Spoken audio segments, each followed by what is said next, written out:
न्यायालय में किसी भी पक्ष की पैरवी करने वाले वकील की पहचान और उसकी भूमिका सबसे महत्वपूर्ण मानी जाती है।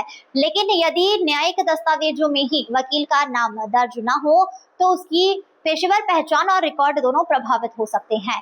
इंदौर में राजस्व न्यायालय में इसी तरह की व्यवस्थाओं को लेकर वकीलों ने नाराजगी जताई है और अब इस मुद्दे को लेकर कलेक्टर कार्यालय का दरवाजा खटखटाया गया है। इंदौर में राजस्व न्यायालय में कार्यरत अधिवक्ता ने न्यायिक दस्तावेज में अपना नाम दर्ज नहीं किए जाने के मुद्दे को गंभीर बताते हुए प्रशासन से हस्तक्षेप की मांग की है। वकीलों का कहना है कि वे तहसीलदार न्यायालय सहित विभिन्न राजस्व न्यायालय में नियमित रूप से प्रकरणों की पैरवी करते हैं, लेकिन कई मामलों में आदेश पत्रों और अन्य दस्तावेजों में उनके नाम का उल्लेख नहीं किया जाता। इससे उनकी पेशेवर पहचान और कार्य का रिकॉर्ड प्रभावित होता है। इसी मांग को लेकर बड़ी संख्या में अभिभावक इंदौर कलेक्टर कार्यालय पहुंचे और प्रशासन को ज्ञापन सौंपकर समस्या के समाधान की मांग की है। इस दौरान वरिष्ठ अभिभाषक प्रमोद कुमार त्रिवेदी ने मीडिया से चर्चा करते हुए कहा कि न्यायालयीन दस्तावेजों में वकील का नाम दर्ज होना अत्यंत आवश्यक है। इससे यह प्रमाणित होता है कि संबंधित अधिवक्ता नियमित रूप से न्यायालय में प्रैक्टिस कर रहा है और मामले की पैरवी कर रहा है। उन्होंने कहा कि यदि दस्तावेजों में वकीलों के नाम अंकित नहीं किए जाएंगे तो भविष्य में यह साबित करना मुश्किल हो जाएगा कि कौन अधिवक्ता नियमित रूप से वकालत कर रहा है। इससे अधिवक्ताओं को विभिन्न प्रक्रियाओं में परेशानी का सामना करना पड़ सकता है। तहसील कार्यालय हो, नायब तहसीलदार हो, एसडीएम हो, अपर कलेक्टर हो या कलेक्टर हो, इनके कार्यालय में जो राजस्व के मामले आते हैं, वकील जब पैरवी करता है तो आदेश में वकील का नाम नहीं लिखा जाता। हम जहां भी जिस भी न्यायालय में पैरवी करते हैं आदेश में वकील का नाम होता है। नोट शीट पर आज हमने क्या दिया उस पर लिखने के पश्चात हमारी हस्ताक्षर होते हैं। जब स्टेट बार काउंसिल हमसे अब कि हमने रेगुलर प्रैक्टिस की है या नहीं की है इसका प्रमाण मांगता है तो वो आदेश के साथ उसमें हमारा नाम नहीं होता है।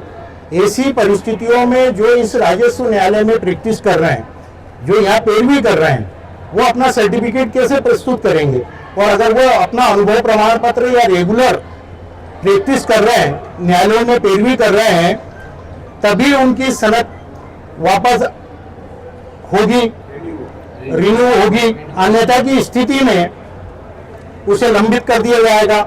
आज जो नया वकील साथी आ रहा है, कुछ वकील साथियों ने यही रेवेन्यू डिपार्टमेंट चयन करा, कुछ ने रजिस्ट्रार कार्यालय चयन करा, कुछ ने कमिश्नर कार्यालय चयन किया।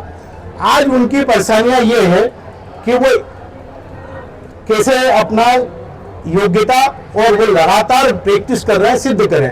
साथ ही साथ 3 बजे आप आने वाले हैं, आए नहीं, कोर्ट बंद 6 बजे कर दी गई, 6 बजे तक अधिकारी नहीं आया। अगर न्यायालय हो तो न्यायालय की गरिमा का पालन करो। मध्य प्रदेश में कुछ जगहों पर यह है, अन्य विभागों में चल रहा है। और अगर आप राजस्व न्यायालय और न्यायालय शब्द अगर आपने लिखा और वकालतनामा लिया तो आदेश में हमारा नाम होगा और होना चाहिए।